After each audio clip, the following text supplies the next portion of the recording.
Sir. All right. Good morning, good afternoon, good evening, no matter where you may find yourself as you listen to this. And welcome to the Only Sports Podcast with Brains and Bars. It's another episode of It's a Black and White Thing. I am one half of the dynamic duo. I am Carlos Johnson. You can call me A1. You can also call me Dan. You can check out every episode of It's a Black and White Thing by going to the podcast app of your choice.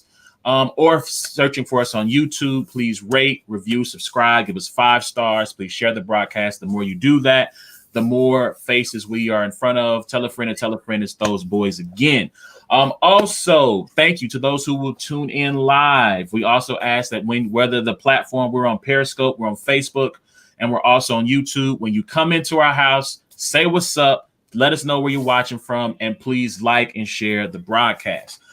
So as you can see, this is a little bit of a different show. A-Ward will be here. He's going to be showing up here at the top of the hour to discuss battle rap and sports. But sitting on the other side of the screen to me tonight, he is part of Beyond the Buzzer Radio. He also covers the Hornets, Charlotte Hornets, the Atlanta Dream, the Phoenix Mercury. He is Danny Thompson, joining us tonight to talk about the Charlotte Hornets. Danny, how are you this evening, sir? Man, Carlos, it's been a minute since I've been on this show. The format's different. I'm not calling in. This is completely different. Hey, man, the pandemic, when it hit, we couldn't sit down together and do the show like we were accustomed to. And so it forced us into a new format. And so, we went from Zoom. Now we're here on the StreamYard platform. And so, you got to level up when life hands you lemons, got to make that lemonade, Understandable. That's what I had to do as well, too. Yes, sir. Yes, sir. So before we get into the Hornets, just tell us a little bit about Beyond the Buzzer Radio. Beyond the Buzzer Radio is a show that myself and my good friend, the student of the game, Kyle Nash, we've been doing since, while I was living in Orlando. It's been almost a year now that we've done the show together. It's a show that started in Orlando on Orlando Radio at 98.5 The Wire. Like you, with the pandemic, it kind of moved us away from terrestrial radio. And me relocating to Charlotte was the other part of the reason why. So we talk sports Thursday nights, 9 p.m. on Facebook Live, through YouTube, I-95 Sports Network, Zingo Television. We talk all things sports, NBA, college, football, basketball, you name it, we talk about it. And we also have a little bit of pop culture at the end of the show that we call Mount Rushmore. So we've been doing this for a while, and then, covering the day-to-day for the 3pointconversion.com. Big shouts to the guys and girls over there. Hornets, Dream, the Phoenix Mercury, among other sports, college, UFC, boxing, and those things as well, too. So we cover a lot of things over there. That's what's up. So y'all can check them out. And you guys go live when? We go live on Thursday nights, and then I go live after every Hornets game on Haps TV, through the Facebook page and everything else too. So it's Hornets game night, so I can't complain either. That's what's up. And that is why you are here today to talk about the Charlotte Hornets. And so, right now they are fifth place in the East. Mm-hmm. And this has been a very entertaining season, obviously, with the addition of the rookie LaMelo Ball. And so I want to start there. Coming into the season, what were your expectations for the Hornets as they started this, this pandemic year? The one thing I expected from Charlotte this year was to be competitive. I didn't think they were going to be this good at this point in the year. We saw the end of last year when things started coming together. Malik Monk, before he got suspended, we saw what Terry Rozier and Devontae Graham did last year. So you expected Charlotte to be semi-competitive. I had them right around 25, 26 wins or so, because it's only a 72-game season. Mm-hmm. So I expected them to have a little bit higher win total than last year. But at this point, I didn't expect them to be, we're talking mid-March, and they are literally right now, that doesn't play a game, but I think if they win tonight, they'll be in 4th place if they Houston tonight. So. Yep. And I, like you, I'm definitely surprised at how well they've been playing. And so let's jump into LaMelo. Like, how much of that can be attributed to LaMelo and the energy and the spark that he brought as a rookie? I think it's contagious. The guys, you can ask any of the guys on the team, he has an energy to him. He's 19-year-old, but people talk about how much he played overseas, but he's not your typical 19-year-old. I don't know if it's the same as like Luka Doncic when it comes to that type of impact, but their games are completely different. what LaMelo has done in the time he's been here since November, as saying he hasn't been here that long, he has transformed a culture. It's to the point now where you see the team running. The pace is better. They're much more exciting. I mean, before the injury, LaMelo Ball and the Hornets were becoming must-watch television in NBA League Pass. It was like almost a nightly basis that you had to watch LaMelo Ball because something special was going to happen. And you have to give James Borrego a lot of credit and the staff a lot of credit because unlike a lot of situations with rookies, LaMelo Ball had a situation that was different than everybody else. And the difference for LaMelo was the fact of he wasn't expected from day one to be a superstar from day one. He wasn't expected to start from day one.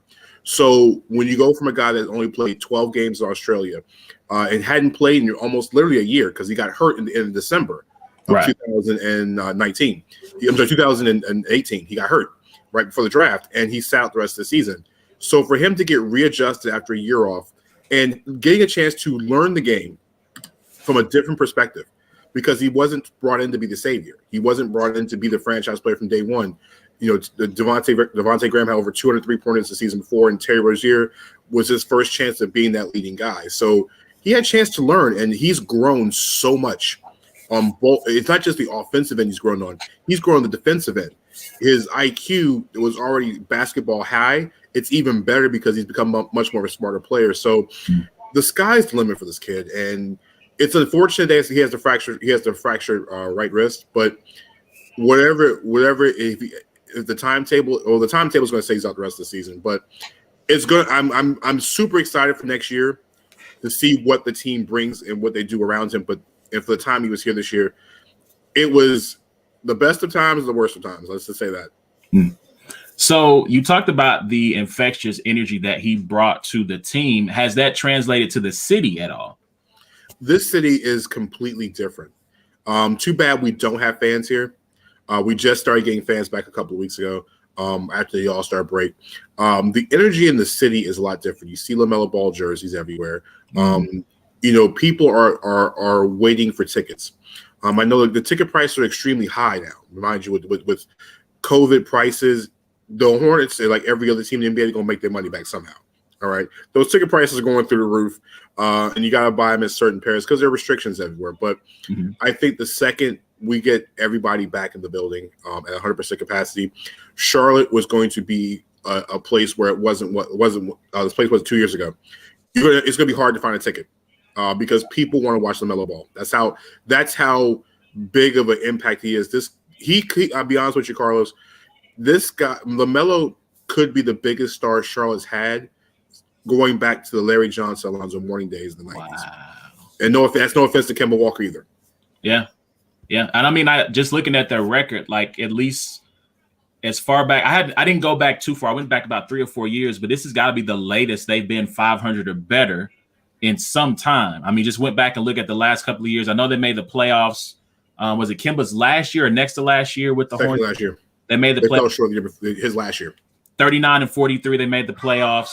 You know, I would presume that they're going to come somewhere mid-30s, maybe high 30 win team this year. It really depends.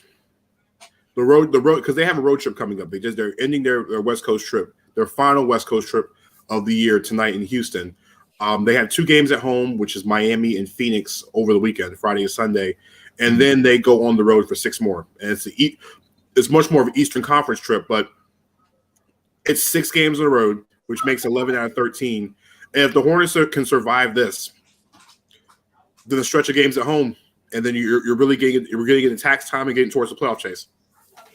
Survival is the most important thing in the Eastern Conference right now.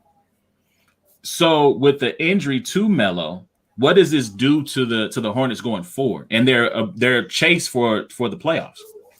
Well, it makes a lot. It changes a lot of things, I think, with the front office. The trade deadline's tomorrow, and I think it might have changed the hand of Mitch Kupchak and everything else they were trying to accomplish. Because if they were in the market of trading Devontae Graham and or Malik Monk, that market is gone now. Because LaMelo is not. I mean, LaMelo being out with a season-ending injury, and I know the franchise has said they're going to reevaluate him in 4 weeks. But if you look at it like this, Jusuf Nurkic broke his hand in January and has not practiced. He's still 2 weeks away from hitting the court. So if you look at Jusuf Nurkic's timeline, for example, it's going on literally 10 weeks. The average fractured hand will take 7 to 10 weeks to come back. That's leading into the playoffs. And then he hasn't practiced. His body's not in shape. He's out for the season. I don't expect him back. And if he comes back in 4 weeks, I'd be really surprised. And I just don't risk it at this point. So you mentioned the trade deadline. Are there any potential moves that Mitch and the team can make to try to bolster the roster so that they can, because for those of you who do not know, right, if you haven't been following the NBA, they've implemented the playoff rules that they had last year. They've expanded that to 7 through 10, right? As long as there's did they still have the 4-game difference rule? Mm-hmm. So it's just teams 7 through 10, period, have to play in to get into that playoff spot. Like you mentioned before, they're half a game out of home court advantage, which if you had told me that at the beginning of the season, I'd have been saying no way. Let's go to Vegas. But they're half a game away from that. And so, you want to stay out of that. You want to make sure at least you're top 6, right? So you're not having to play your way in after playing a 70-game season. Mm-hmm. So you said are there any moves that they could make going forward? The gaping holes at the center position. It's a completely gaping hole at center. No offense to Cody Zeller, who's been playing the center position, but between his injury and the fact that he doesn't protect the paint very well, Bismack Biyombo is what he is. He's a guy, if you need him for spot minutes here and there, if you need him to come off the bench, he's fine. But if you need him for longer periods of time, that becomes a serious problem. Now, the market for Charlotte is kind of dry because if you look at Charlotte, Andre Drummond, people have talked about Andre Drummond, but it doesn't make sense for a team that wants to push the tempo. And 2, you have to match $28 million in salary, and the Hornets just doesn't have it right now. Other options include Hassan Whiteside, but Whiteside can't even get off the bench in Sacramento. So why would you even trade for him in Charlotte in this case? Even though he's local to the area.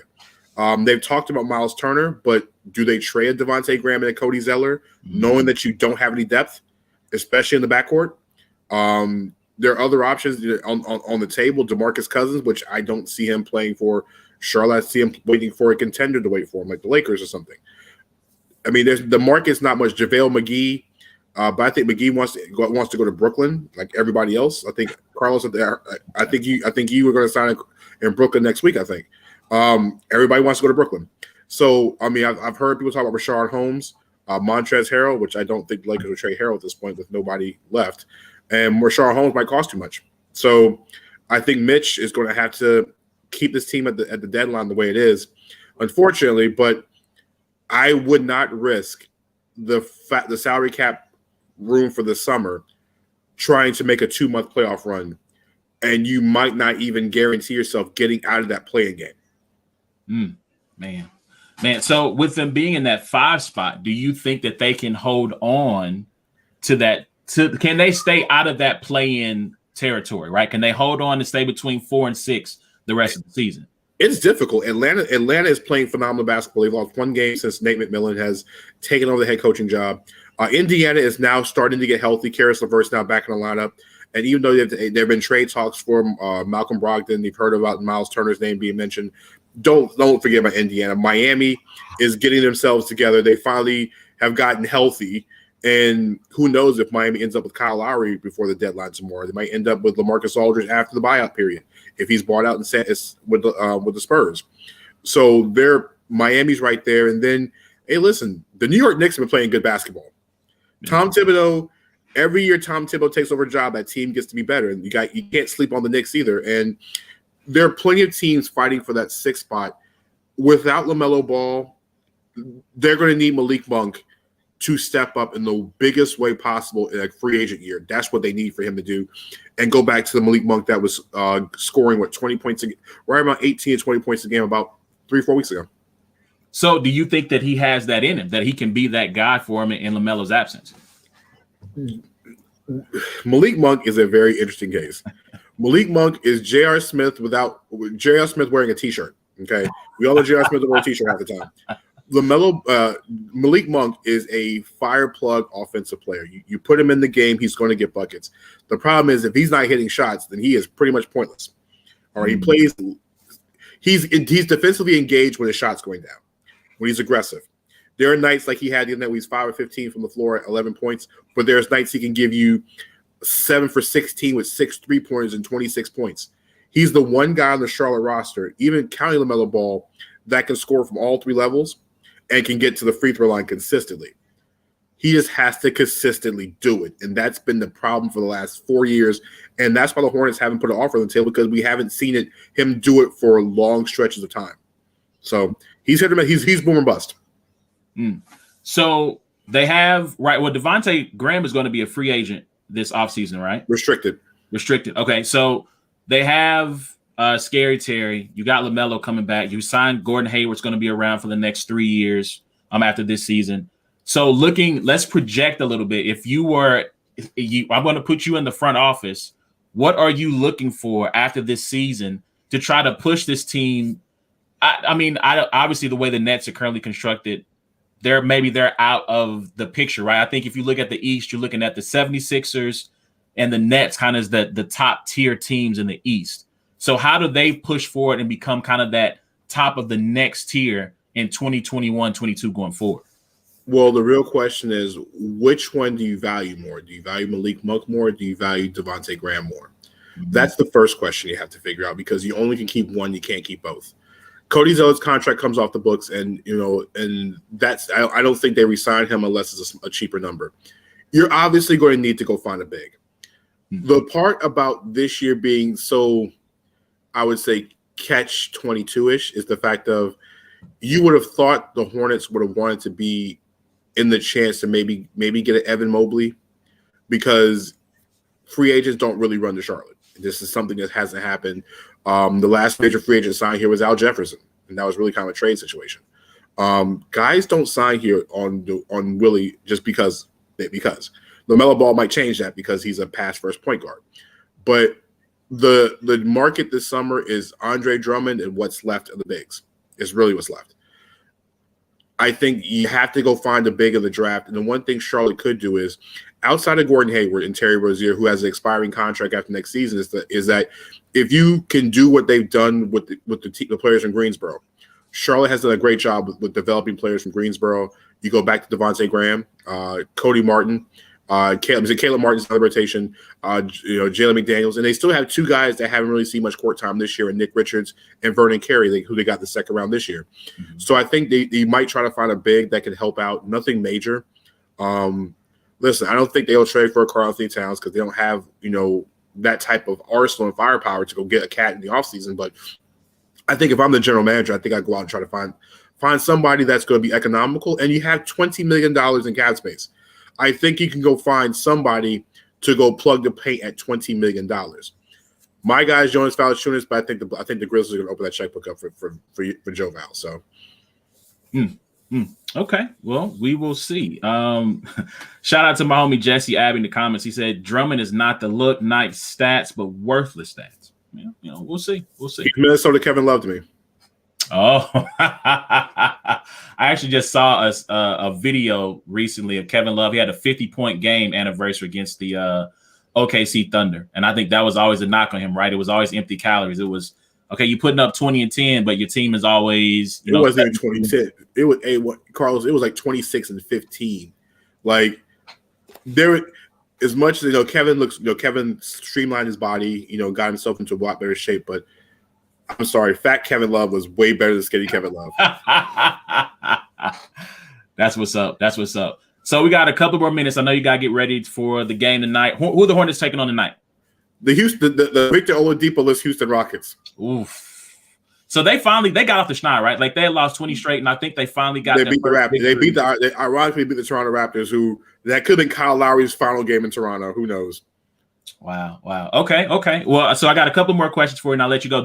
I know you've done, bracket challenges and brackets before. Did you fill out a bracket this year? My bracket was shot before dinner time on Friday. Before dinner time even got here in Charlotte, like I was getting my haircut Friday afternoon, and I just saw my bracket literally implode in about a good 40 minutes. When my sleeper team, I picked the wrong sleeper team, so I had Utah State as a sleeper, and the bracket got ousted by Texas Tech, and then Ohio State went down in flames literally 20 minutes later. My bracket shot. I think I have one team left in the Final Four. Oh, wow. Yeah, thank you, Shaka Smart, because you proved me wrong on that one. Illinois was the one team I didn't expect to. I expected Illinois and Gonzaga to get out of the first weekend. I didn't expect Illinois to lose to sit, but you know what? Give Loyola Chicago a lot of credit because Sister Jean is cheat code. No offense. I want them to lose so bad. Like I knew that they could beat Illinois. I knew it was a possibility. I didn't pick them because I don't want to see that lady on the screen all the time when they play. No offense to her. Shouts out to God, but nah, I'm straight. She's cheat code. But she's cheat code. Doesn't matter. If she's in the building, listen, I think they're gonna beat Oregon State on Saturday. I think it's Saturday. I think they play Saturday. Yeah. And listen, if Loyola Chicago gets back to the Final Four, they're gonna raise her red shirt to the rafters. I'm telling you. All right. Yeah. All right. Well, so last question, I'm gonna get you out here so you can get ready for the game. So my guy A Ward, who's going to be joining us here in a couple of minutes at the top of the hour, he started a little bit of a social media controversy over who's the real Melo, Carmelo Anthony, the LaMelo Ball. So for you and the guys who cover the team, who is he LaMelo and then Carmelo Anthony is the real Melo? For the guys who cover him every day. I mean, I've always mentioned him as LaMelo. I think that it will become much more commonplace when Carmelo finally takes his place in Springfield as the first ballot Hall of Famer. But as of now, Melo is OG, Melo is 00, Melo is Portland. So I refer to Mr. Ball as LaMelo, and I refer to Carmelo as Melo. Well, there you have it. From the man who covers the Hornets day in, day out. He's Danny Thompson, Beyond the Buzzer Radio, covering the Atlanta Dream, the Phoenix Mercury, with shots of Phoenix Mercury, which has my favorite women's player of all time, Diana Taurasi. She can give you buckets. And the Charlotte Hornets. So I'm going to let you get out of here so you can cover your game tonight. I appreciate you joining us. It will not be the last time. And like you said, yeah, we'll see. Maybe next time we will both have leveled up again. And maybe we can actually do this in studio next time. Let's dream big. Let's think big. I mean, let's dream big, but mind you, we gotta get rid of that shirt. That 49er shirt's gotta go. All right. Hey, I mean, there's nothing because Kyle, my co-host, is a 49ers guy, so I gotta hear 49ers talk on a regular basis. And no, the 49ers are trash-tastic. Okay, all right. Unfortunately, Deshaun Watson ain't showing up there anytime soon. So. Yeah, that'll be the last Super Bowl shirt y'all be wearing for a while. Enjoy that. Oh, wow. If they get a quarterback, That's all they're missing. I mean, but the same thing. If you get a quarterback, if the Bears got a quarterback, if the Falcons had a defense, I mean, if the Panthers had a real team, they're just different what ifs in sports that we could say. So let me ask you, you're a Falcons fan. Die hard. What do you think of the moves the things that they've done thus far in this offseason? Getting Arthur Smith, right? Do you think? Well, let me ask you this: they have a top 10 pick. So, do you replace and get a new quarterback? Because I've seen a lot of my drafts. I've seen the young man from Ohio State, Justin Fields. I've seen some Mac Jones. Do you go quarterback? If Mac Jones is drafted by the Falcons, I might have to change teams as well. If I take a quarterback at 4, the one I would want to be Trey Lance. I watched the pro day. The kid throws a tight spiral. He reminds so much of Steve McNair. He reminds me of McNair, and I don't want a quarterback at 4. I really don't. They restructured the contract, making sure Matt Ryan's going to be there for at least another 2 seasons. Give Matt Ryan one more shot at this. For me, I want defense because Atlanta couldn't tackle last year. We've been plenty of games where the Falcons have given up 4-quarter leads because guess what? Nobody can tackle on defense. Yeah. Or you go get a left tackle and build the offensive line. We got Mike Davis the other day, so I was happy with Mike Davis. Very cheap, we didn't have any cap. Atlanta had no cap room. Matt Ryan had to restructure his contract. We had a couple other guys restructure contracts. We lost a lot of guys on defense. So I think this should be a defensively led draft. If I can choose one player at 4, and I know he's sliding on everybody's draft boards, but give me Micah Parsons of Penn State. Him and Deion Jones running around terrorizing people, because I mentioned this on the show before. When you wear number 11 at Penn State at linebacker, you got to be pretty good. Facts. All right. Well, cool. Well, like I said, I'm gonna let you get to the game. I appreciate you joining us. Like I said, it won't be the last time, and look to seeing you again in the future. A1, always appreciate it, my man. Let me know. Yes, sir. All right. That is Danny Thompson of Beyond the Buzzer Radio, covering, again, they cover all sports on their show, but he specifically covers the Hornets.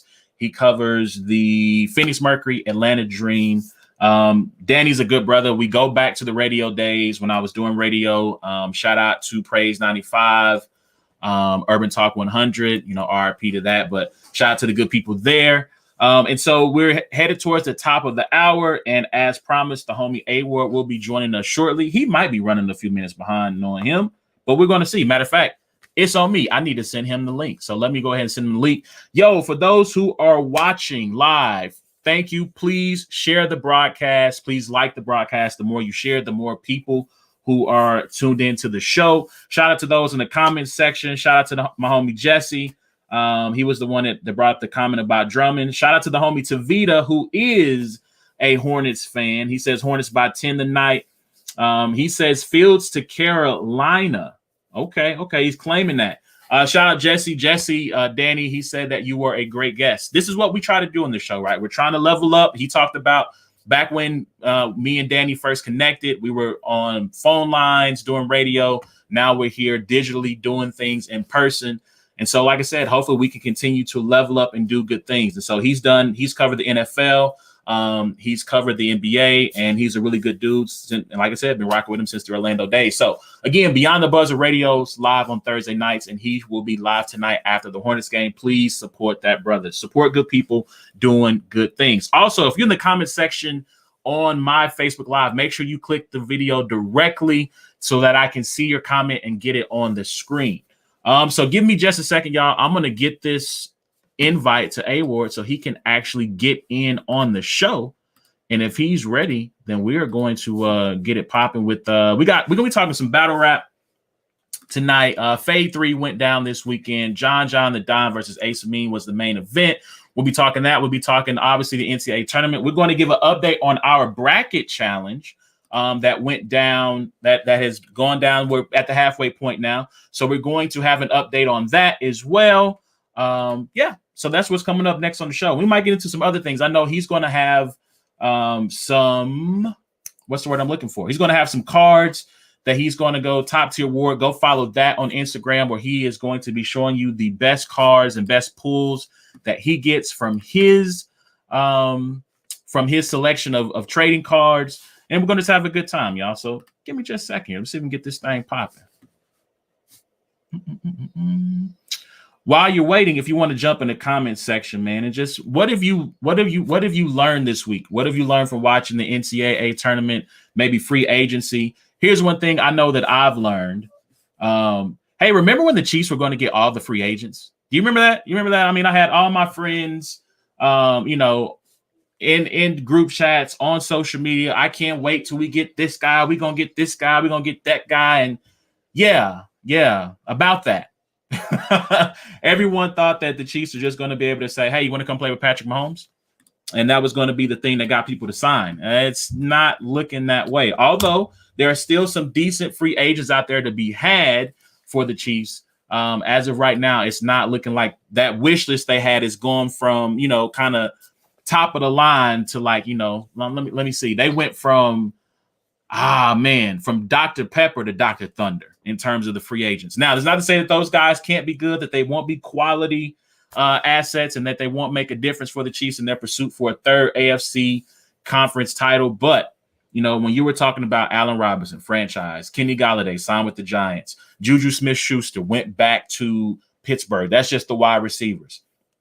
Offensive tackle, Trent Williams, he goes back to San Francisco. They got Joe Tooney. Shout out to that to get Kyle Long, but they still need to finish filling out that offensive line. They still need to finish filling out the defensive side of the ball. They don't have another pass rusher to put on the opposite side of Frank Clark. The secondary still needs to be fortified. You only got so many draft picks, and with the team that has the window open as the Chiefs has because of Patrick Mahomes, because of that offense, you don't want to be in a rebuild mode. You want to be in a reload mode. And right now, It's to quote Ill Will in the 2-on-2 with Rum Nitty.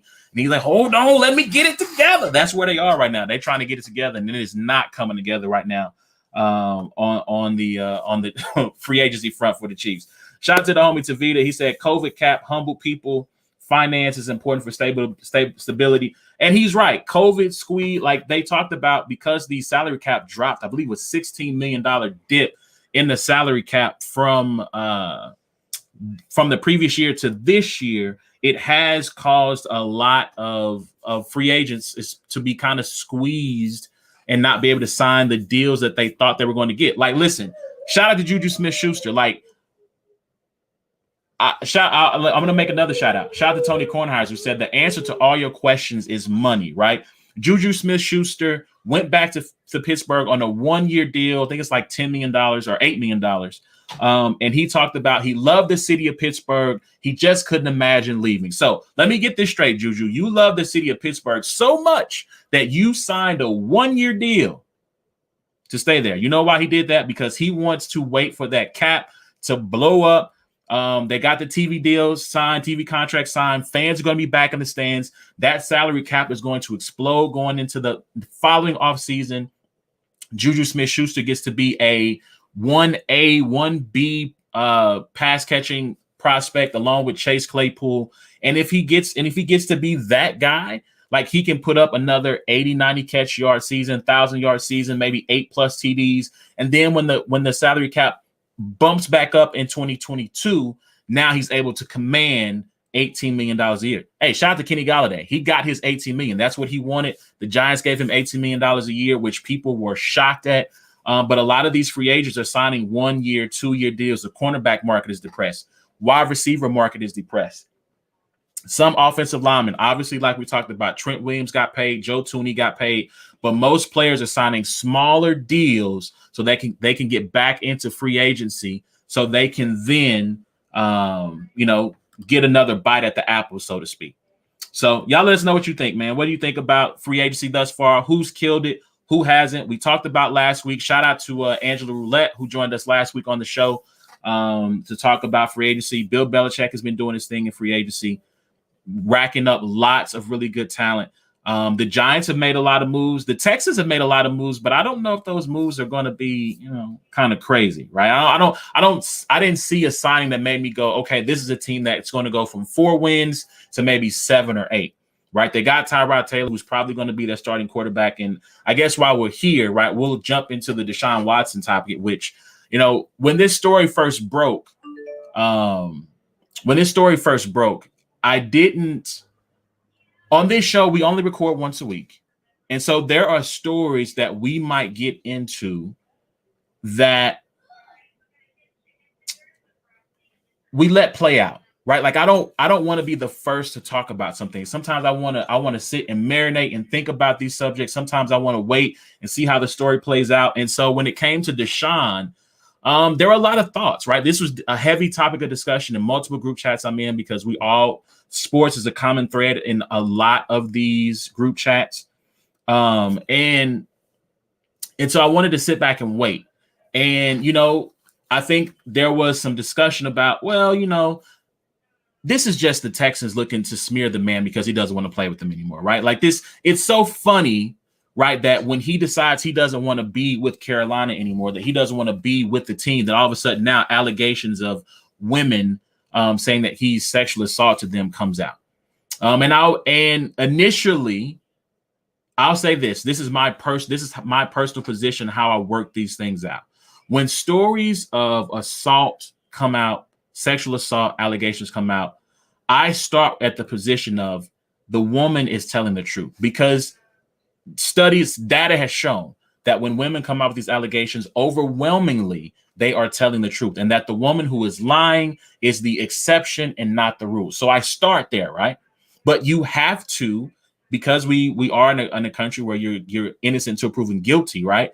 You have to also go, well, what if this is a fabrication? What if this is a money grab? And this is what some of Deshaun's team and Rusty Hard and his lawyer have alleged, that this is just a money grab, that they are trying to come after him for financial gain, right? I've even even talked about, well, what if this is maybe on the lawyer's part, maybe he just wants to run a smear campaign on Deshaun, and it's not a larger plot on the Texans, but it's almost kind of like the election was stolen type vibes, right? Where you get so many people to come out, these things end up being not true, but yet his name, the damage is done, right? Like we'll always think about the 2020 election and about voter fraud and all the cases and all the court cases, so on and so forth. But at the end of the day, even through all of that, even all of that machination and all that thinking and all that conspiracy stuff, I end up coming right back to my first starting point, which is, what if these women are telling the truth? And if you go and look at the amount of women who have come forward, if you say it was one woman, if it was two women, okay, man, you might be able to spin that as this is just someone who's out to get me. But now we're talking 14 who all have similar stories. Now, we'll wait for this to play out. We'll see what happens as we go forward. But as of now, this is not a good look for Deshaun. This is a terrible look for Deshaun. And I don't know what this means for his career. I don't know what this means for his ability to play next year, whether it's with the Texans or some other team. But if he is innocent, the time might be now to start coming out with some facts that, at least in the court of public opinion, which is where this is being tried right now, that get people to see this thing in a different light. Because I think it was Dan Wessel of Yahoo came out with a story of all the allegations and everything that's been alleged to this point, and it did not look good. In the comment section, shout out to Tavita. He mentions this was a case of someone who was exonerated. Sean Oakman was a star player at Baylor. He was accused, I believe, of rape. He was acquitted after a trial. Let's see what else. Been waiting for me to bring this up. Frankly, I think this is a serious problem, if true, which might be the reason he wanted out of Houston. I mean, but this is the type of thing you cannot outrun. That was my dad, by the way. This is not the kind of thing you can outrun. And here's the thing I also want to bring up about this situation. We don't know these people. Like, as much as I personally like Deshaun Watson and think that he's done a lot of good things for the communities, he has always seemed to be a stand-up guy. These type of cases let you know we don't truly know people. No matter how much we might root for them, no matter how much we might follow them on social media and follow their lives, that these people are only showing us what they want us to see. And we can't make any assumptions about the innocence of Deshaun Watson or the guilt of Deshaun Watson and vice versa for these accusers. But like I said, for me, I default on believing the women first, and let's see where we go from there and see if their allegations are true or false. And by the way, I believe the site, if you want to check on the stats on sexual assault and abuse of women, you can go to rain.org. It is 2 N's in rain, RAINN.org. Shout out to the comment section again, the homie Tavita. I'm still waiting for the facts. Wrong is wrong. The timing is horrible. My dad said I think he's done for a while. Yeah, I'm not going to bring that Dave Chappelle comment up. I'm going to leave that right there on the page, though. But shout out to you. Also, shout out to the homie A Ward. He is going to be joining us here in a few minutes.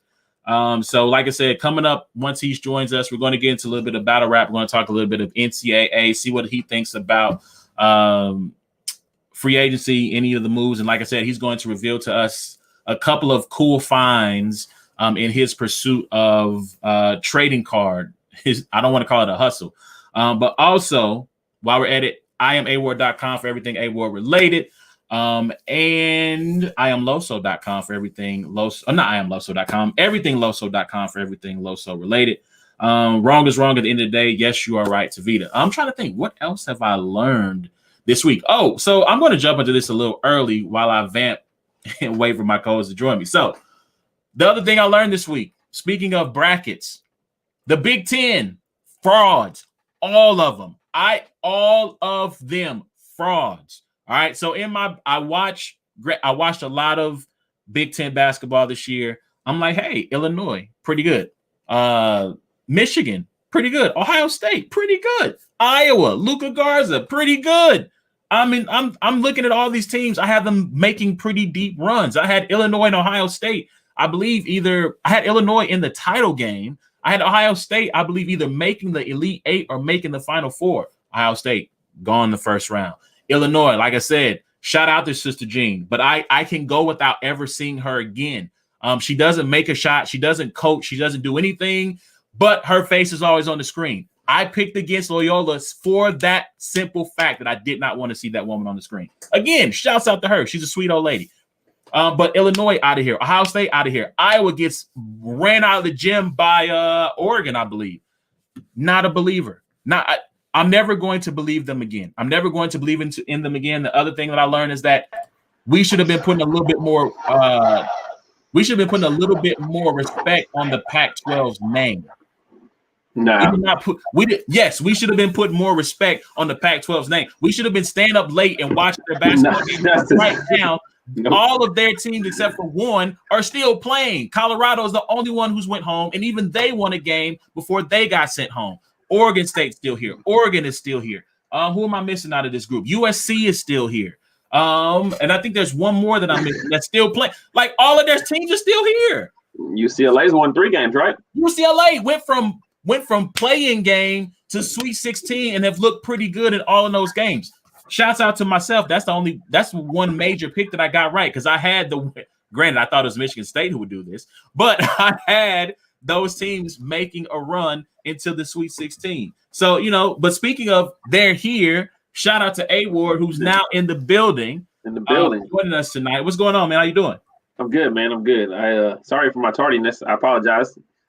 No, you good. You good. I was able to vamp and hold it down until you got here. Sometimes when I'm being with this new platform on StreamYard, it kind of leads to a little bit of production side that I do. So I'm good at multitasking. And I'm good at multis.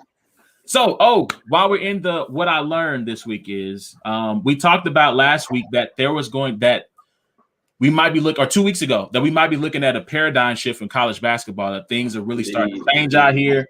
And things might really be changing out here. So again, I'm going to bring my favorite team into the mix, North Carolina Tar Heels. They get blown out in the first round by Wisconsin, thoroughly dominated. The first time Roy Williams has ever lost in the first round of the Ncaa tournament, which is quite remarkable when you think about it. Considering Bill Self does it just about every year. But Walker Kessler, one of their highly touted freshmen, think about it, is transferring. Not Armando Bacot. Day'Ron Sharp is going to the. Come on to Tennessee, Kessler. Oh man, he's going to the NBA draft. I'm pretty sure Caleb Love, whose father kind of tweeted out some cryptic tweets, is going to be gone. And listen, I try to take it easy on kids, because these are kids playing basketball, not for free, because they are getting an education, but they're not getting paid by having something put in their bank account. It's not a good fit. So Caleb Love is going to be out. And so I don't know what the heck Carolina is going to look like next year. Who else might lead the program? But it's looking. They're saying that this pandemic year is going to open up the transfer portal like never before, because you don't have to sit out a year. And so we might really see a huge paradigm shift in college basketball once the season is finally done and over with. I think that's all I've learned this week. Y'all hit us up. Let us know what you learned this week by going and following us on IG, Twitter, and Facebook. Search your Brains and Bars and let us know what you learned this week. Ward, what are you looking forward to? What am I looking forward to this week? That's a good question. Most of everything I'm looking forward to right now is all battle rap related. That's literally my entire life right now. So what I am looking forward to this week is Double Impact Rookies vs. Vets edition from URL. That's going to be this weekend. I think it's going to be a very, very entertaining weekend of battle rap. Something that you just seeing guys that have never paired up and been 2-on-2s before, no matter what, is going to be entertaining just to see how they perform and the chemistry that they have. So I'm definitely looking forward to Double Impact. I'm also looking forward to this weekend, Sweet 16 coming up, and hopefully a few more upsets. I just feel like I was all about Gonzaga going into this tournament, and now I'm just not. I swear I think it's going to be like UCLA versus I don't know, some other like 8 seed or something to that. Like I just get the feeling that it's going to be the most random 2 teams playing in the championship game. So, but I still am looking forward to that. And what else? I still haven't got my stimulus check, so hopefully I'm looking forward to getting my stimulus check this week. I need my stimulus check. Yeah. I need my. Yeah, I hear you. And then back to writing. That's me. Back to writing, man. Back to writing. All right, let's matter of fact, so we talked about where we're going to get into battle rap on the show. So let's go ahead and stay there real quick. Let's talk about that. So we'll start with you first, right? So Ill Will coming up April 3rd. Yeah. On RBE, Max Out. Shout out to ARP and the whole crew. Shout out to Cassidy and Hitman Holla. Face Off hitting hitting 1 million. Views in 3 days, which is crazy. So how's the writing process going as you anticipate that battle and taking on Ill Will?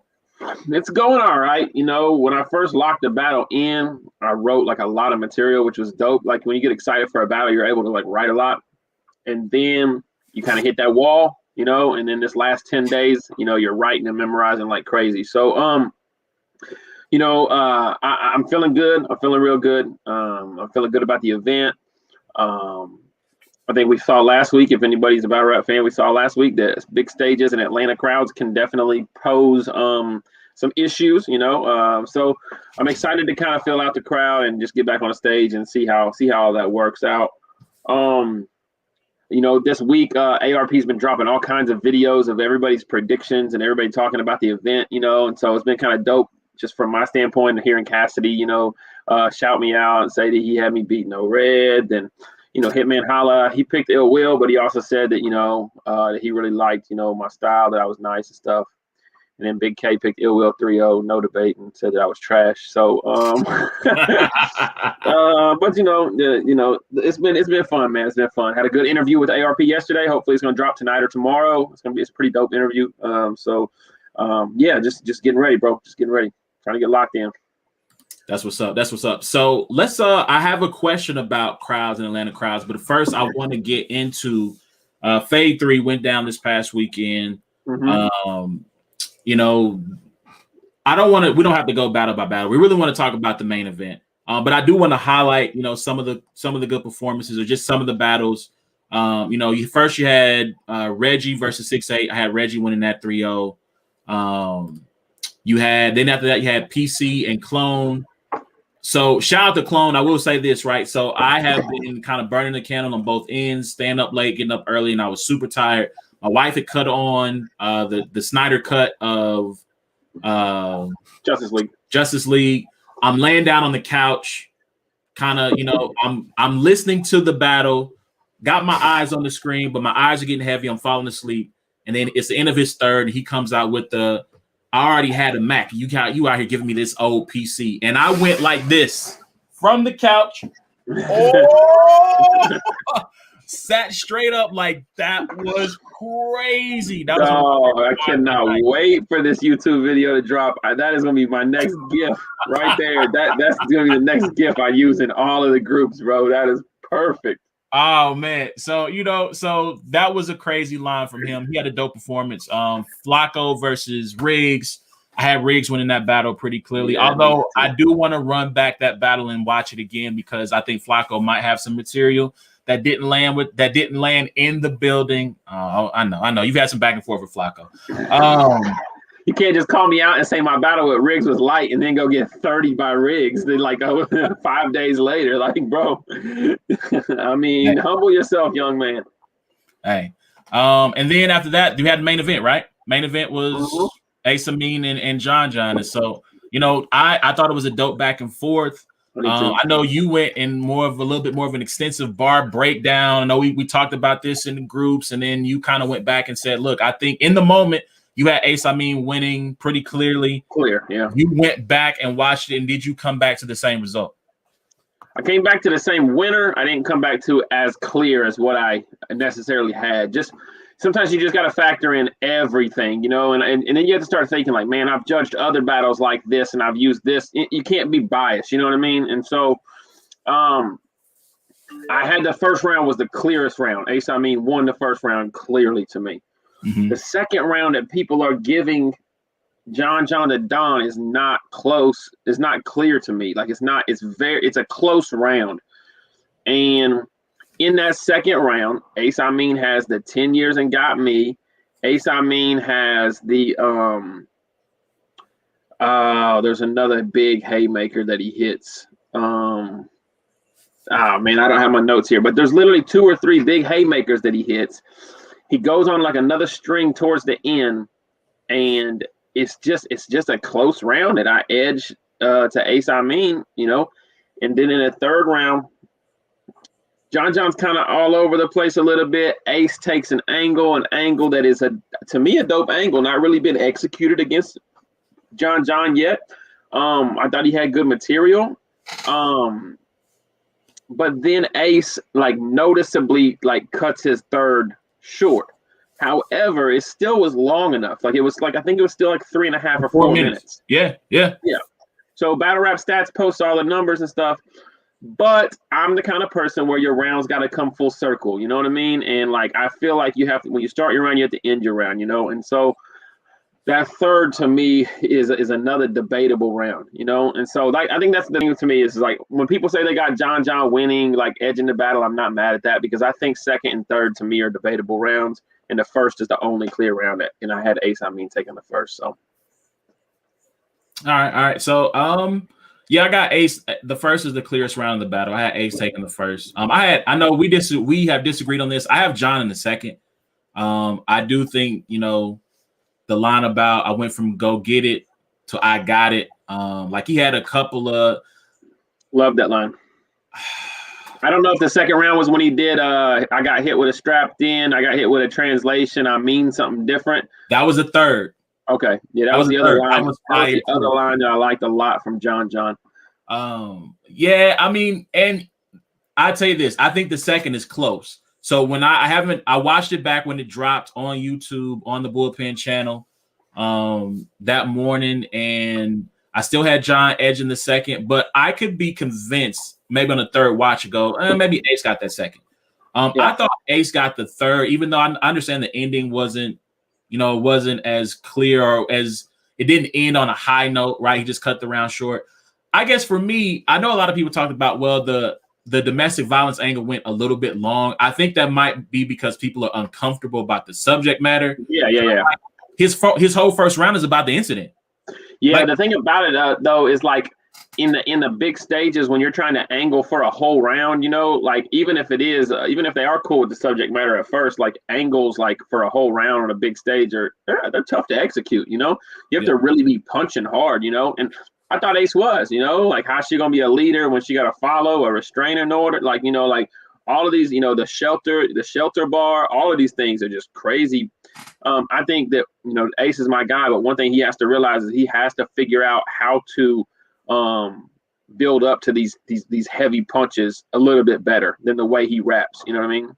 Yeah. So yeah. But yeah, so I made a tweet and this is why I had Ace Amin. And I think this is what it comes down to. Ace Amin had more filler than John did Don. When I say filler, I just mean like rapping. Like he's rapping in context to build up things or whatever. But it's just it's kind of like just rapping to be. John had more bad bars, bad writing than Ace Amin. You know. So whereas if I'm punch counting and I'm saying the second round, Ace has 10 dope punches and John has 12 dope punches. I'm not counting against Ace heavily for filler, and I am counting against John for the 4 terrible lines that I had to hear in between those 12. You know what I mean?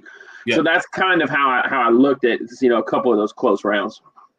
All right. So now I want to get to the question that I had about the crowd, right? Because listen, I've been to an Atlanta event, Atlanta versus Everybody, where you took on Carter Deems. To me, Atlanta crowds can be chatty. Now, every battle rap crowd, if there's a large event, to a certain extent, there's going to be a crowd disruption because for some reason, people pay their money to go to battle rap events and talk. Wait, hold on. Did you go to Danny Myers?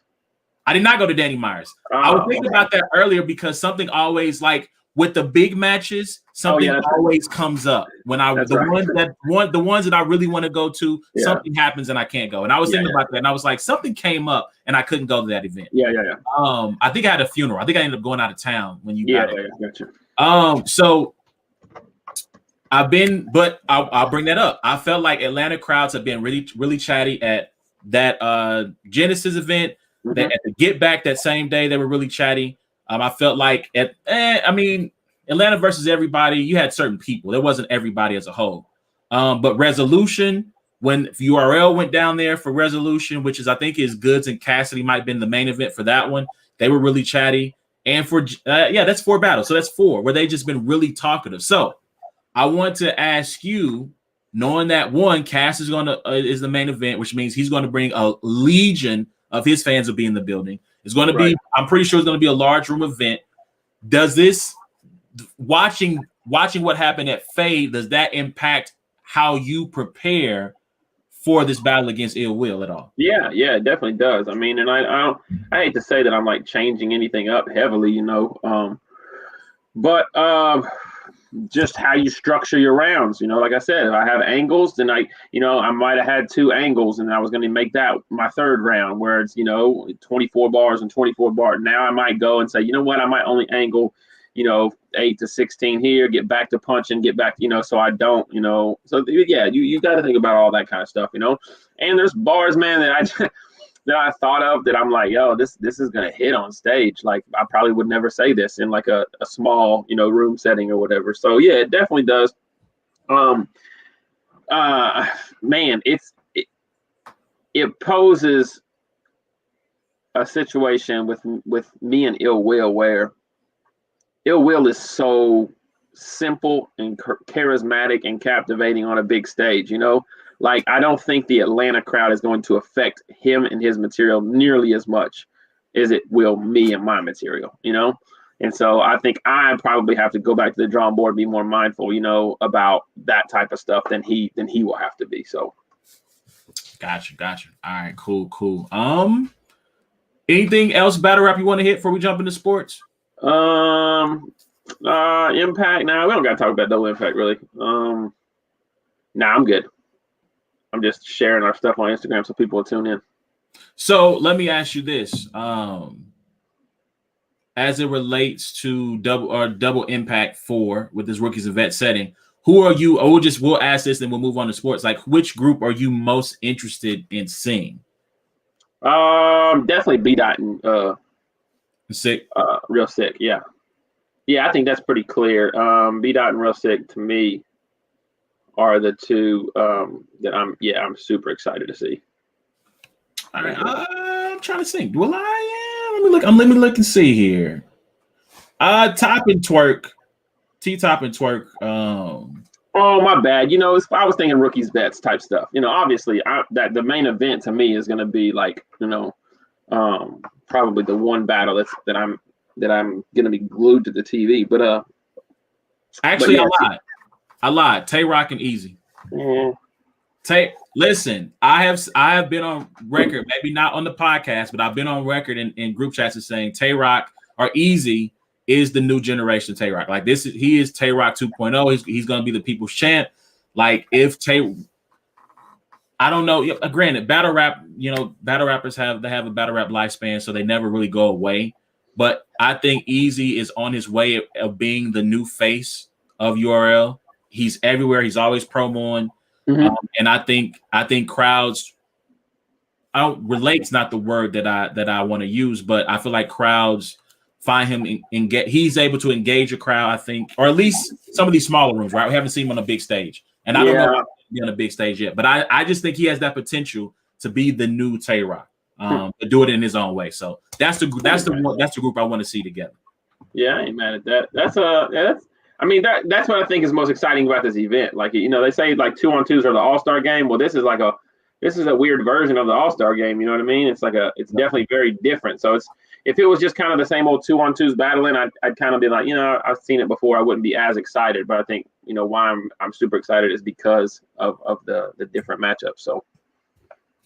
All right, that's what's up. So y'all let us know what y'all think, man. Hit us up by going to Instagram, Facebook, or Twitter at Brains and Bars. Let us know what y'all think about Double Impact 4.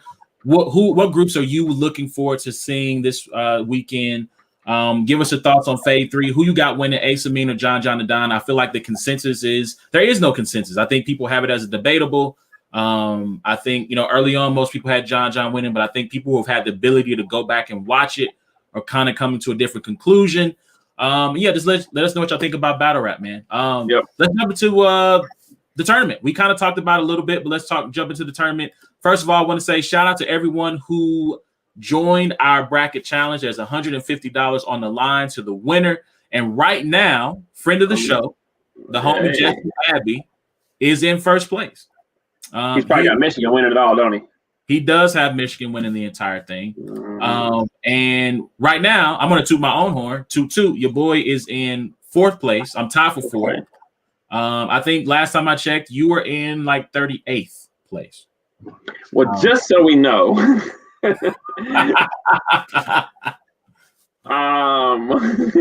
dang, that's trash.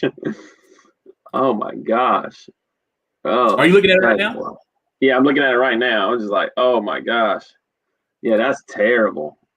Yeah, there is a guy who poses a threat to Jesse because I think he has Baylor winning, and I feel like their brackets are about the same. And if Michigan, I think he has Michigan in the Final Four, but if basically comes down to if Baylor wins the whole thing, that gentleman wins the bracket challenge. If Michigan wins the whole thing, Jesse will win the bracket challenge. So how many are total? How many is in here total? 60? I think it's close to that. I do think it's close to 60 people in the group. Okay, so I'm not in last, but geez. I'm not going to call out the person who's in last, but shout out to you. We appreciate you being a part of the group. You know what I do want to say, though? I will say this, and I will go on record because I'm going to show you my phone, right? All right. Now, point system's the same in all groups, right? Okay, so it's not like it's fantasy football where you can just show it, right? My date. Now, how many points does Jesse have?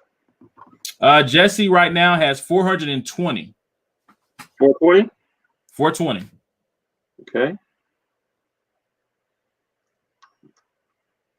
Die Daily group. Oh, hold on. Let's see if we can get this. Oh, yeah, it's going to show up. Okay. 460. I'm in first place. 460, bro. That's kind of crazy. That's kind of a lot of points. That is. I mean, that's almost. You have to have at least 14 of 16 in the somewhere anywhere between 13 and 14 of the Sweet 16 teams to have that higher score. Yep, I'm pretty much. Let's see, Sweet 16. I missed on Iowa, Ohio State, and Tennessee. Yep, 13. So I had Syracuse, Houston. I had Loyola. Yeah, Tennessee. I had Arkansas, Ohio State, Baylor, Villanova, UCLA, Alabama, Michigan, Florida State, USC, Iowa, Gonzaga, Creighton. Dang. I wish I'd have put that one in ours. Jeez. I should have just kept the same one for all of them. So let's talk about the tournament. I mean, right now, to me, Gonzaga is still they're still the overwhelming favorite to win the whole thing. Like we talked about in the past, like they're a really solid team. They're a really good team, and I just don't know. They got Creighton in the next round. They might be on pace to do what I think I saw a stat. Indiana was the last team North Carolina. I feel like North Carolina beat every team by double digits on the way to the title. So it's either North Carolina or Indiana back when Isaiah Thomas won, that won every game by at least a double digit margin on their way to the title. And I feel like looking at their bracket, but until they get to the Final Four, I feel like that could be their thing. They got USC and Oregon on the other side of the bracket. They got Creighton this weekend. And I just don't think Creighton has enough to keep up with them. I'll say this overall about the tournament, though. Like, it's crazy. They talked about this is the first time since 79 since Duke, Kentucky, and Carolina has not been in the Sweet 16. And I felt like, again, we keep talking about paradigm shifts. Like, at the start of this tournament, you had, in terms of traditional powers, and I feel like you could count Gonzaga as a traditional power now. You had KU, you had UCLA / Michigan State, you got Gonzaga, and I guess you want to count Villanova as a traditional. Like, this was, I guess, Syracuse too. Like, North Carolina. You said North Carolina? You can count them. I knew they weren't going to win, but yes, North. So they're But normally you have 10, 12, 14, 16 kind of like new era powers or historical powers. And this year there weren't that. And I think you see that reflected in this Sweet 16 that has Oral Roberts in it, that has Loyola Chicago in it, Oregon State in it. Houston, which shot to Kelvin Sampson. If there's two things Kelvin Sampson can do, it's coach and get recruiting violations. Like if nothing else, he can do those two things. And right now he's coaching a really good team. So what's your thoughts on the tournament thus far as we sit at the Sweet 16? I've watched most of the games. I thought that there have been some very, very good games.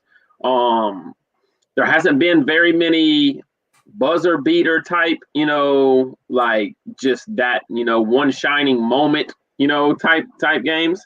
But definitely some very good games. Like you said, there's just been some teams that I've noticed that I'm like, yo, this team is for real. You know what I mean? And granted, like I watched Alabama, this year, and they beat Tennessee in the regular season, and they beat us in we were up 15 on them in the SEC tournament. But like, bro, Alabama is nice. Like they are nice. Like don't sleep on that team right there, And so I think that it's a great, like you said, whereas the paradigm shift, I think that other teams know that. Like other teams like Gonzaga, like Houston, like Loyola, like some of these teams, they know this is the year, like this is the year we don't have to see Kansas, North Carolina, Duke, Tom Izzo, we don't have to see them when we get to the Elite Eight.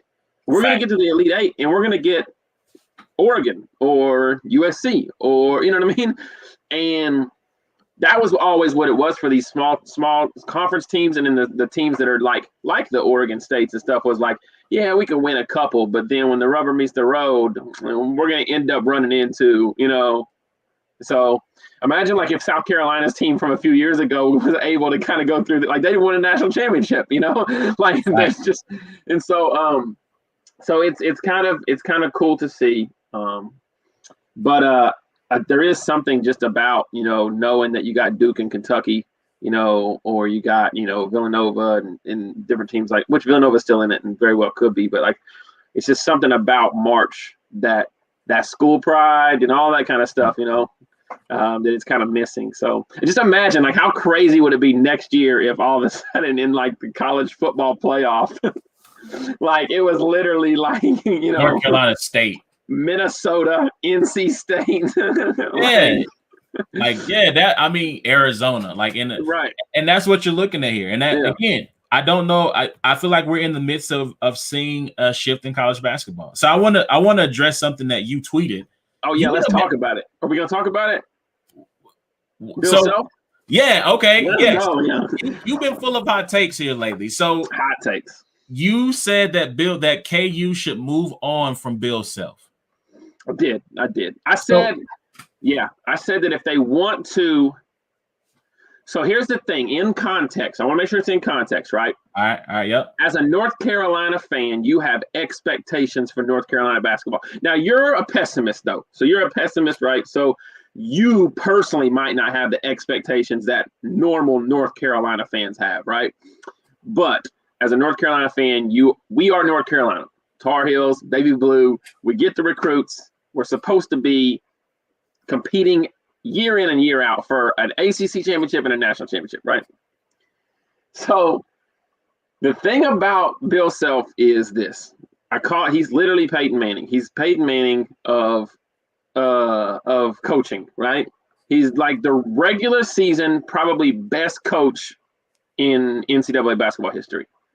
And I think if there was no such thing as rings, Peyton Manning to me would probably be regular season the best quarterback of all time ever. 5 MVPs, all kinds of crazy. So the thing about Bill Self is 18 years, we're going to go into Kanye now, 18 years, but 18 years, you've got, 2 title appearances. Now, mind you, somebody said, well, how often do some of these teams really make, more often than Bill Self?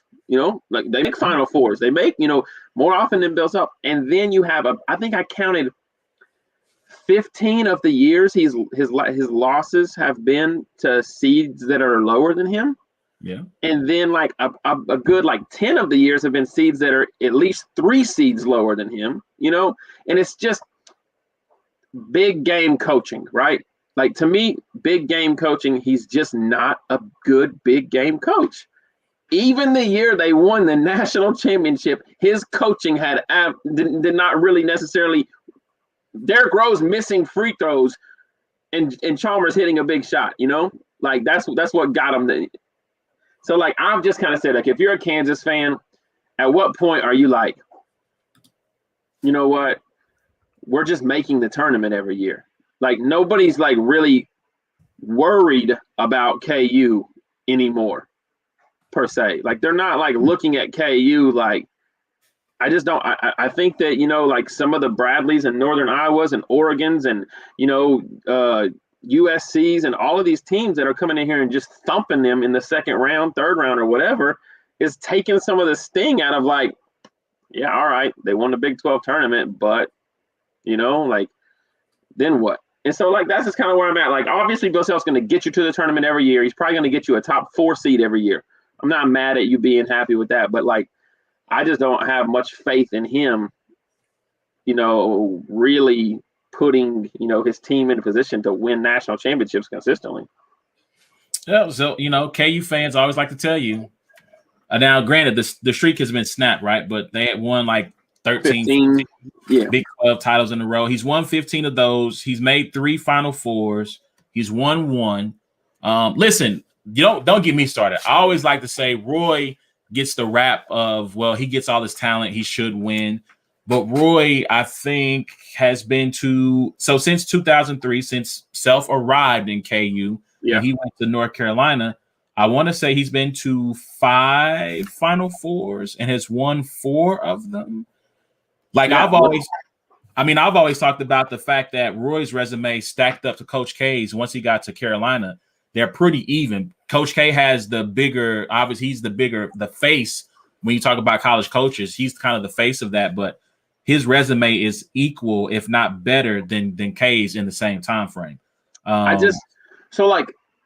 Michigan's been to like multiple Final Fours in the last maybe 6 or 7 years, and probably going to be in another one this year. Yeah, you know what I mean? Like Villanova has won multiple national championships. Been in more than 2, Final Four. And I'm talking like I get it. He went to the national championship in 2008. He won the national championship in 2008. I am a Tennessee fan. Talk about living in the past. I'm the epitome of living in the past, right?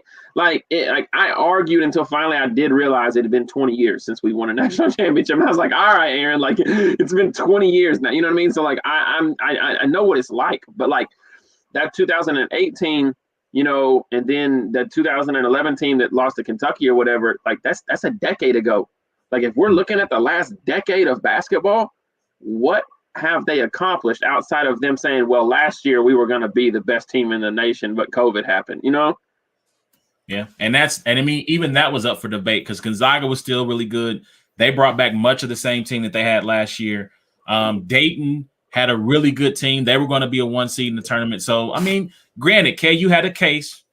You had to play that out. By the way, Roy has been to 6 Final Fours, and he's won 3 national championships since he arrived at Carolina. And another thing, right? This is the other thing. Let's not sit here and act like Bill Self is a squeaky clean, I mean, granted, I don't know what it goes on in NCAA. I don't get started on this, but the way that they handle rule violations in college basketball baffles me to this day. Like, I just don't get it. Like, Bruce Pearl got a show cause for freaking lying about taking a picture with a recruit. Will Wade and Jarvis Smart from LSU committed every possible everything, and he's coaching him in the game yesterday. Well, I think Will Wade. I think they're going to get him. I think out of that whole college, that whole shoe scandal, I think Will Wade's going to be the one because they actually have him on the phone. Granted, it's not truly incriminating, right? He's just saying we'll do. I think he says we'll pay whatever we need to, or we'll do whatever we need to make it happen. But I'm not sure that's a smoking gun. But he is the one who is the closest to receiving some sort of sanctions. Right. Listen, I'm a Carolina fan. Shout out to the NCAA because you guys were making up classes. I don't understand the rules. I don't get it. I mean, so in their defense, the thing is that the ruling was that everyone benefited from the class, not just student athletes, because it was the entire university was taking this fake class. So that was kind of like the loophole, which shout out to loopholes. That was a loophole they used to get out of getting harsh sanctions. So, it is what it is. But I think the NCAA, when you look at how they handled the women's training areas this week, the disparity in their, not only the training, but the food, right? I think shout out to the homie Los. I think he said they were offering like Hungry Man dinners to the women while the guys, they're eating steak and grilled chicken.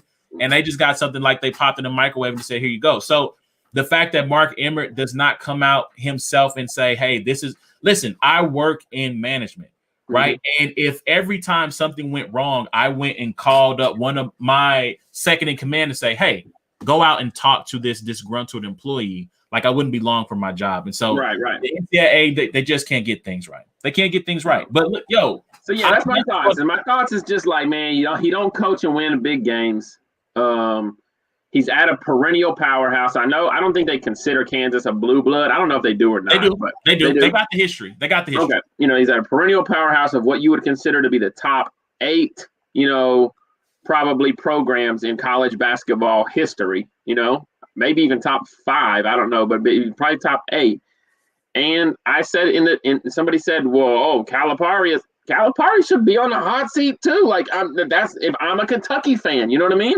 Like that's just Calipari. He's already said his goal is to get his kids to the NBA. You know what I mean? Like that's what. So if you're a Kentucky fan that says, you know what, I just want to see these kids that don't live in Kentucky come to Kentucky for a year and then go make millions of dollars, that's just not the kind of college football fan I am, or college sports fan I am. You know what I mean?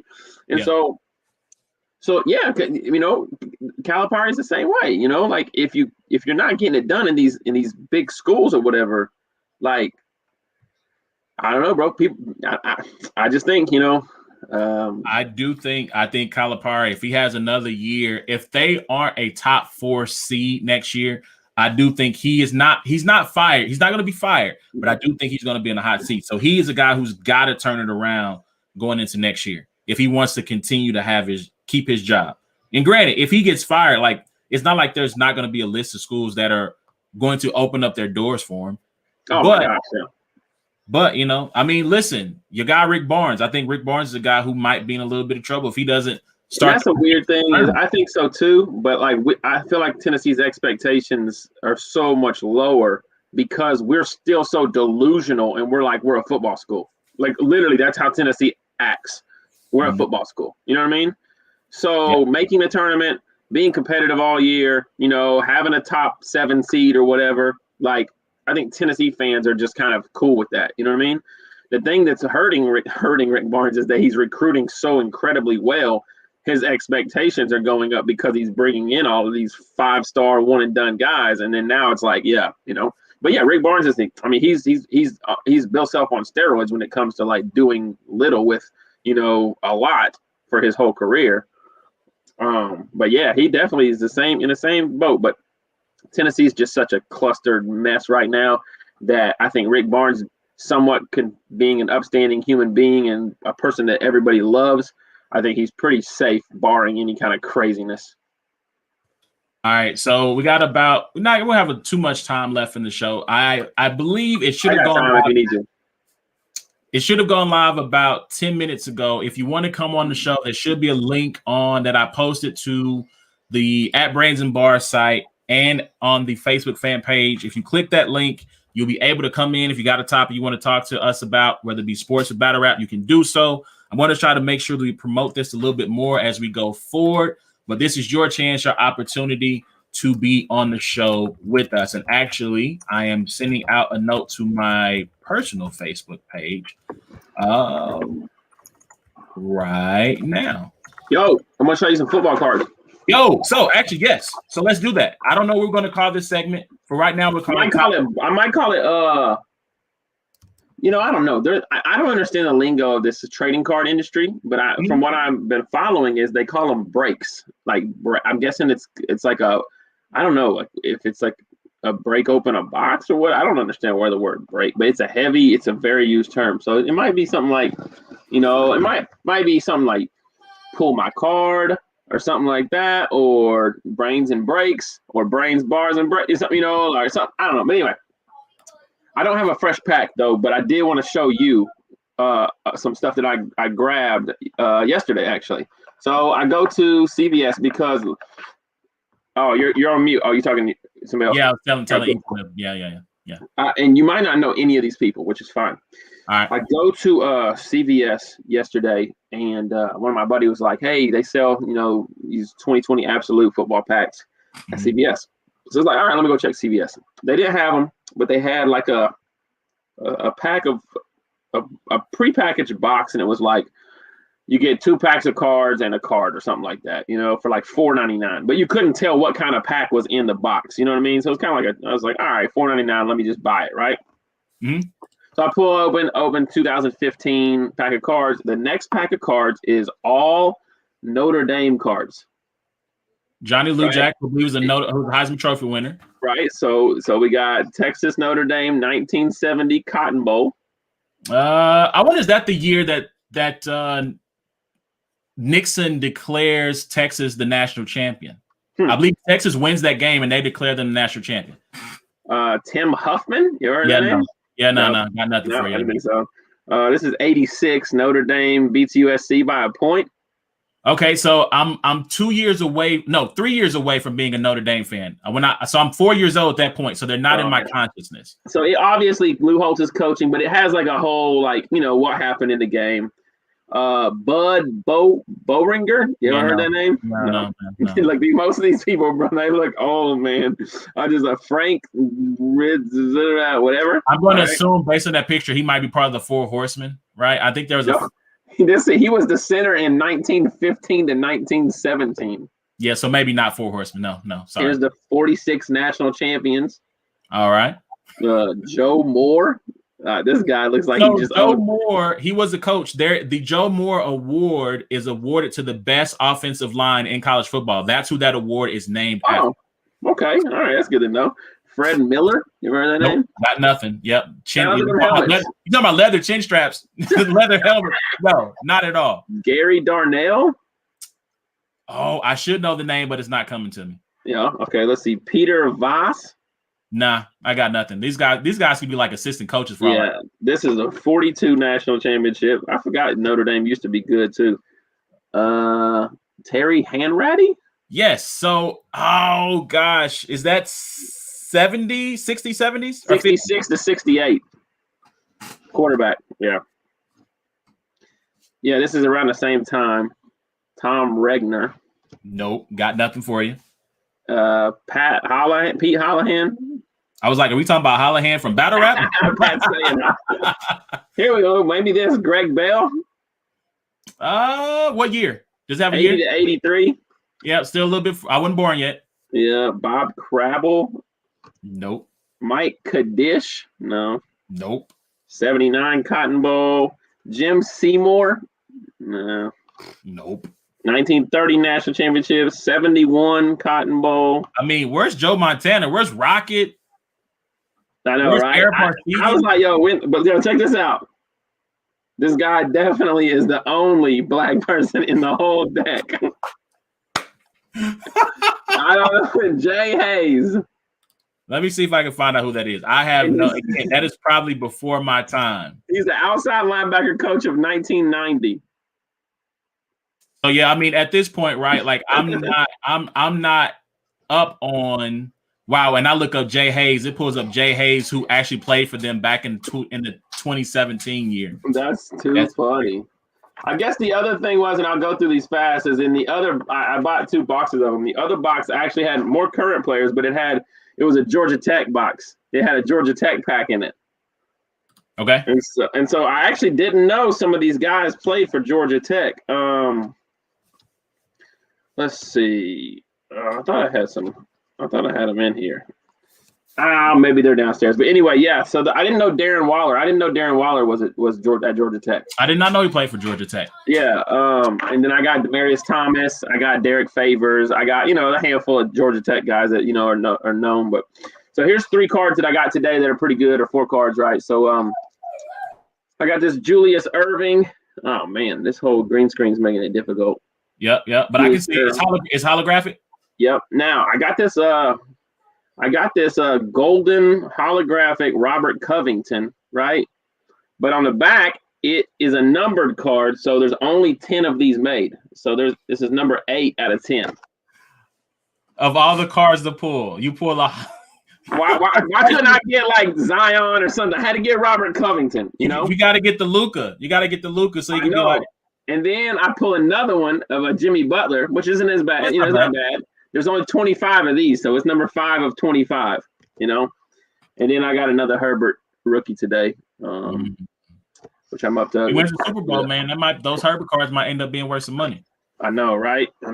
So yeah, man, just I've been learning a lot about it too. Trying to figure out.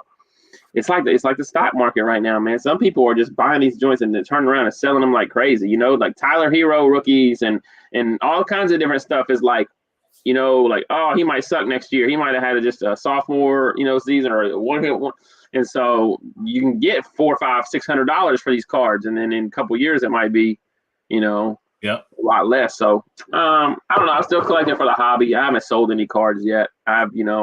I got a whole bunch of doubles until I offered them to a friend or whatever. But yeah, so that's just kind of where I'm at with it. But it's been fun. Cool. That is pull your card with A Ward. That's what's up. All right. So anything that caught your eye free agency wise? Kenny Galladay getting a lot of money to go to the Giants. Man, listen. Like, shout out to Kenny Galladay. He got 4 years, $72 million. I forget how much is guaranteed, but it's an average salary of $18 million a year. And shout out to him because nobody's really getting paid like that. I talked about that after we had Danny Thompson on, and we were kind of vamping until you got here of how nobody was like this year. Free agents got squeezed. Nobody really got paid. Kenny Galladay is one of them. Joe Tooney's one of them. Trent Williams is one of them. And that's basically it in terms of big market deals. Everyone else has kind of gotten 3 years, 30, 40 million. But I talked about Juju Smith-Schuster signing with Pittsburgh, saying he loved Pittsburgh so much that he re-signed for 1 year. He loved the city that much and that he wouldn't go back, that he couldn't leave, that he just had to come back for one more year. And when he's going to get his break, he's going to get his stats next year. He's going to make that $18 million. And then whether it's Pittsburgh or maybe Kansas City or some other place, maybe they get it to him. I also brought up, remember that time Kansas City was going to sign all the free agents? Remember that? Yeah. Remember that when everybody was going to be so hyped, they were going to take a pay cut to come to Kansas City. They want to play with Mahomes. Yeah. Okay. All right. So my dad said it won't help the Giants. They still need to address the offensive line, and their quarterback stinks. So that's how that part too. They got a lot of. I know you're still on the Danny Dimes hype train. The guy fumbles too much. He's too mistake prone. He'll show you flashes, but he's mediocre. That's all I got to say about that. No, I'm definitely with him being mediocre. I'm not ready to bench him or move on from him yet. This is make or break year, though. I do think this is a make, and I don't think he has to like go crazy and do some kind of crazy. I just think that he has to be much better, if that makes sense. Yeah. So so on the Giants they have Darius Slayton, they got Evan Ingram, they've got Galladay now. Barkley coming back. So, I mean, he had granted, the offensive line does need to get better, and I'm assuming Dave Gettleman is going to address that in the draft since he didn't do it in free agency. But if that line gets better and Danny does not get better, I think this is the make or break year for him. If he doesn't make it happen, it won't happen. I'm trying to think anything other. Bill Belichick signing everybody in the world, all of them. Cam Newton. Shout out to him. I'm trying to think anything else in free agency interesting that we need to hit. No, I talked about Deshaun Watson, which is a sticky subject, but got into I'm that. not ready to talk about that yet. I don't know. It's a weird situation. What about LeBron's ankle? Bro, let me look at the standings real quick. Like they lost like 3 of the last 4, I think. The Lakers, I don't think they're going to fall into play-in territory because I think LeBron's not going to be gone that long. No, but I mean, they might fall out of that 5. They might have to be on not have home court advantage in any of their series though. Like I do think they're in danger of that. And so let me see. Western Conference. Curry's injured too still. Yeah, I mean, they're definitely going to have to play their way into the playoffs. They're a 9 seed right now at 500. The Lakers are a game and a half up on the Nuggets for the 4th spot. And the Nuggets are 8-2 in their last 10. The Lakers are 5-5 in their last 10. And they got Lakers got Philly tomorrow. That's a L. That's a L. That's an L. Even without Embiid, that's an L. When Kyle Kuzma is like, "Hey, look at me. Yeah. Like when that's your guy, I don't know. Also, who else got injured that was very damaging? Not Embiid. Somebody just got hurt. Who was it? LaMelo. Oh yeah. Duh. We just had Danny Thompson to talk about that very thing. Yeah. Shout out to them. I was hoping that they were going to be a really cool story and somebody that we were going to. That to me that I had interest in and rooting for, and while I still will watch them, I don't know. My dad said, "You think the Mavericks have a chance this year?" No, in a word, no. I think they started too slow.